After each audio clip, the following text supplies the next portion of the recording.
আলাইকুম। আমি আফসানা কুচি, নারায়ণদী কলিমী উচ্চ বিদ্যালয়ের একজন সহকারী শিক্ষক। আমি সপ্তম শ্রেণীতে জীবন ও জীবিকার বিষয় পড়াচ্ছি। আমাদের নতুন কারিকুলামের পরীক্ষা পদ্ধতি কিছুটা পরিবর্তন এসেছে, তারই আলোকে আমাদের কিছু একক কাজ এবং দলগত কাজ রয়েছে। আমাদের হচ্ছে অভিজ্ঞতাতে আগামী স্বপ্ন, এখানে 53 পৃষ্ঠে একটি দলগত কাজ আছে। সেটি হচ্ছে প্রতিটি দল নিজেদের মধ্যে আলোচনা করে একটি করে নাটকের স্ক্রিপ্ট তৈরি করো। 2041 সালে এরকম বিভিন্ন আধুনিক প্রযুক্তির কারণে আমাদের সমাজে কিরকম পরিবর্তন আসবে তা নিয়ে সর্বোচ্চ 5 মিনিটের নাটক তৈরি করো। নাটকে দলের সদস্যরা এক একজন এক এক পেশে অভিনয় করবে। আমাদের অভিনয়ের মাধ্যমে ফুটে উঠবে উপরে উল্লেখিত বিভিন্ন পেশার মানুষেরা সমাজের কল্যাণে কি কি ভূমিকা রাখছেন। প্রতিটি দলের নাটক আমরা উপভোগ করবো, সম্ভব হলে সেগুলো ক্যামেরায় ভিডিও আকারে ধারণ করবো। তো আমাদের সপ্তম শ্রেণীর শিক্ষার্থীরা একটি নাটকের স্ক্রিপ্ট তৈরি করেছে এবং ওরা 6 জন শিক্ষার্থী বিভিন্ন নামে, অর্থাৎ ওদের নাম পরিবর্তন করে তার অভিনয় করবে। এখন হচ্ছে 2041 সালে মিষ্টি বিকেলে স্নেহার বাসায় সকলে প্রযুক্তি নিয়ে আলোচনা করছে, প্রযুক্তির ভূমিকা নিয়ে আলোচনা করছে।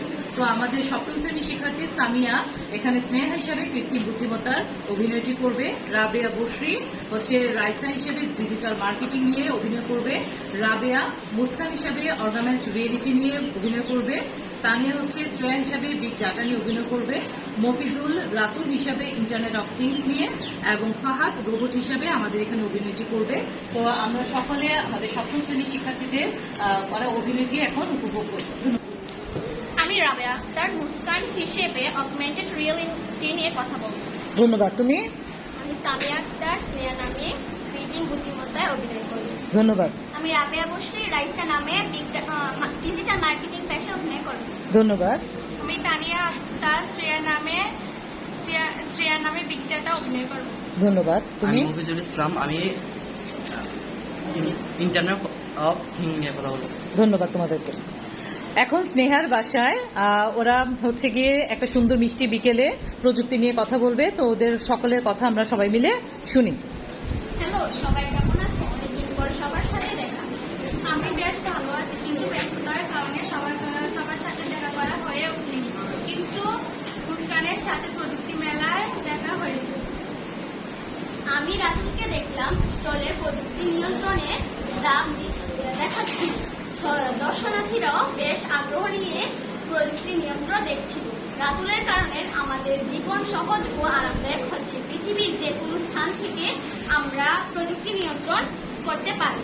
শুধু রাতুল নয়, শ্রেয়ার মাধ্যমে আমাদের অনেক সহায়তা হচ্ছে। শ্রেয়া দেশ বিদেশের খবর প্রচারণা করছে, যার মাধ্যমে আমি গ্রাহকের চাহিদা জানতে পারছি এবং গ্রাহকের চাহিদা অনুযায়ী পণ্য বিক্রয় করতে পারছি।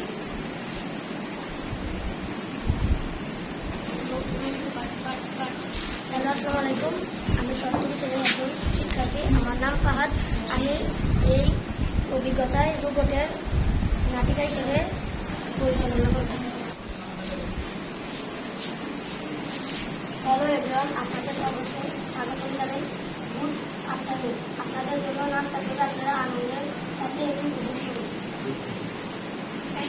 ও স্নেহা, তোমার রোবট তো দেখছি বেশ বুদ্ধিমান। তাকে কিভাবে বুদ্ধিমান বানালে? আমি তাকে কৃত্রিম বুদ্ধিমত্তার মাধ্যমে বুদ্ধিমান রোবট বানিয়েছি। মানুষ যে কাজ করতে যুক্তিপূর্ণ হয়, এই রোবট সেই কাজ সহজভাবেই করতে পারে। ও ভালোই, তাহলে তো দেখছি সকলের পেশায় খুব সুন্দর ভূমিকা রাখছে।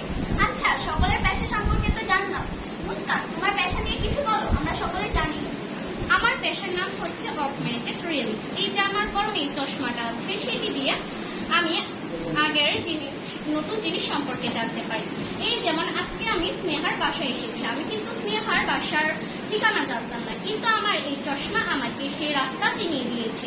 সেই নির্দেশনা অনুযায়ী আমি আজকে স্নেহার বাসায় এসেছি। এটির মাধ্যমে আমরা বিশ্বের যে কোনো ঠিকানায় সহজে পৌঁছে যেতে পারি ও জানতে পারি। ও, তাহলে তো সকলের পেশাই খুব সুন্দর। তাহলে আমরা আগামীতে আরো সুন্দর সুন্দর পেশা দেখতে পাবো। তাহলে চলো নতুন নতুন পেশা আবিষ্কার করি, আগামীতে একটি সুন্দর ভবিষ্যৎ গড়ি। ধন্যবাদ।